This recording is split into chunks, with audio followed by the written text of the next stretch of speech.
Donc, je vous propose un exercice sur les séries entières. Et donc, ça va être simple. Aujourd'hui, on va voir simplement comment trouver le rayon de convergence de la série suivante, n supérieur ou égal à 2, de 1 sur n facteur de n-1, x puissance n. D'abord, on va trouver le rayon de convergence, et ensuite, on va évidemment étudier la convergence de cette série, tout simplement. Donc, la première chose qui va nous intéresser, c'est le rayon de convergence. Et je rappelle, comment on trouve le rayon de convergence, c'est grâce à la règle de D'Alembert. Donc, d'après la règle de D'Alembert, on admet que le rayon de convergence répond à le rayon de convergence R. Il répond à 1 sur R égale limite, lorsque n tend vers plus l'infini, de module de n plus 1 sur an. Et on admet que si 1 sur R, c'est-à-dire que cette limite c'est plus l'infini, alors R égale 0. Et si 1 sur R, c'est-à-dire que si la limite ici elle est à 0, R égale plus l'infini. Attention, si ici il n'y a pas écrit Z puissance n qui est écrit, c'est pas Z puissance 2n, là, effectivement, vous allez trouver un rayon de convergence avec Z puissance 2n, d'accord? Et donc, il faudra adapter, évidemment, pour avoir du Z puissance n. D'accord? Et donc, on va voir aussi quand est-ce que ça converge, quand est-ce que ça diverge, etc. Donc, on y va tout de suite. Et donc, cette question va être facilement élucidée. Je vais dire soit n supérieur ou égal à 2, et je vais nommer un indice n qui est égal à 1 sur n facteur de n-1. Et donc, je vais faire module de a indice n sur a indice, de a indice n plus 1 sur a indice n. Et bah, ça me fait simplement ça. 1 sur n plus 1 facteur de n divisé par 1 sur n facteur de n-1, ce qui me fait n-1 sur n plus 1. Et quand je vais chercher évidemment la limite lorsque n tend vers plus l'infini, ça va me donner 1.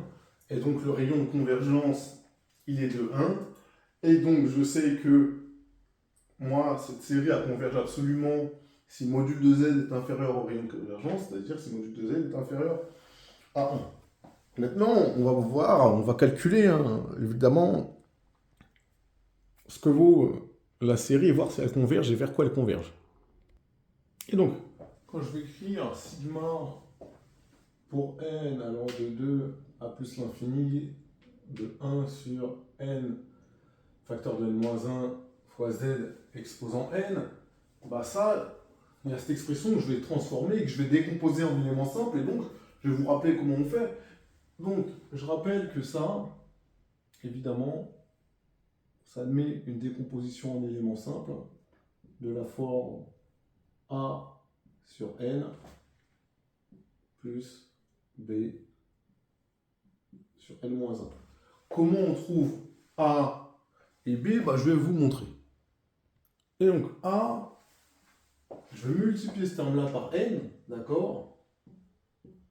Et je vais prendre la valeur qui annule ça, c'est-à-dire 0, lorsque n égale 0. Là, ça me fait moins 1. Ok? Donc ici, j'aurai moins 1, évidemment. Et donc, à la place de a, je vais mettre moins 1, sans le moindre problème. Et b, comment je le trouve? Je vais effacer. Du coup, là, je ne vais pas mettre 0. J'efface. Et je vous explique tout de suite comment on fait. Bah pour b, en fait, ce terme-là, vous allez le multiplier par n-1.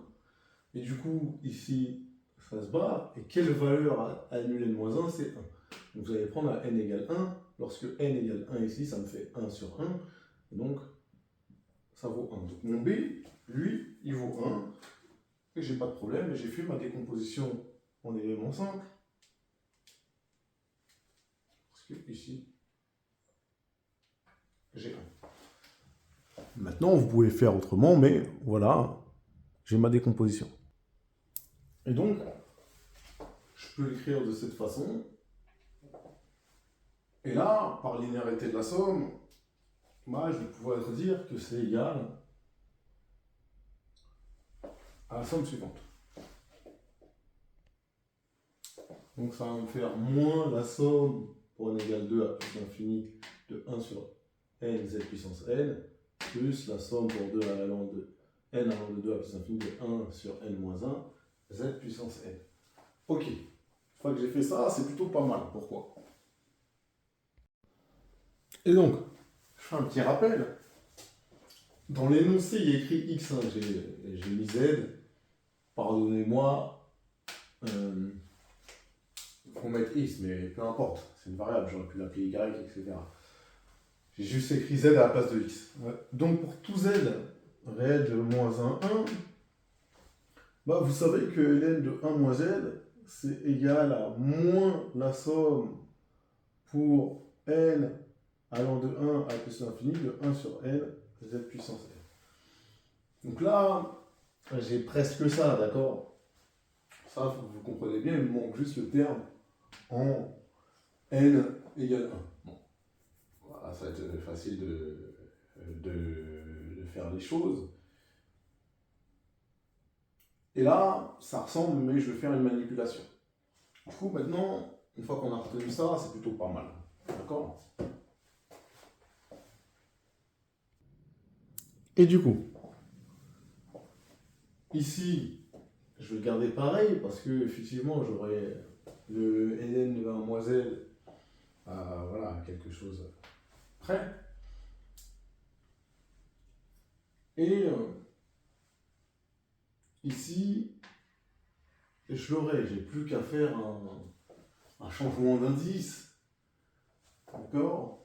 C'est-à-dire que ici, au lieu de faire démarrer, d'accord, à n égale 2, je vais changer et je vais faire démarrer à n égale 1. C'est comme si j'avais évidemment grand n égale n moins 1. Et du coup, je vais pouvoir démarrer à n égale 1. Mais là, ça va changer du coup ce que j'ai ici. Et du coup, là, je vais faire quelque chose d'intéressant. C'est qu'ici, c'est ce que je disais. Du coup, je vais rajouter avec le terme lorsque n égale 1. Mais du coup, je peux rajouter la somme pour le retirer. C'est comme s'il y avait 0. Donc, j'ai ça qui est égal à ça. Et ça, maintenant, voilà, je vais pouvoir passer avec du ln. Et là, de la même façon, mon changement d'indice que j'ai fait ici me permet de commencer, évidemment, à n égale 1. Et du coup, c'est là où c'est intéressant. Et donc, maintenant, bah, je vais pouvoir pivoter. Pourquoi? Parce que ici, j'ai ln de 1 moins z. D'accord? Ça, vous connaissez évidemment le développement. Ici, bah, j'ai z tout seul, il n'y a pas de problème. Ici, ça, c'est moins ln de 1 moins z. Parce que là, il y avait le moins ici, qui est facteur de z, tout simplement. Après, ce que j'en fais, est-ce que je fais des belles choses, est-ce que je fais des factorisations, ça, c'est vous qui décidez. Pas de problème avec ça. Du coup, plutôt que de l'écrire comme ça, écrire moins z, ln de 1 moins z. Voilà. Voilà ce que vaut, évidemment, vers quoi converge ma série entière. Et voilà, j'espère que vous avez mieux compris comment on fait.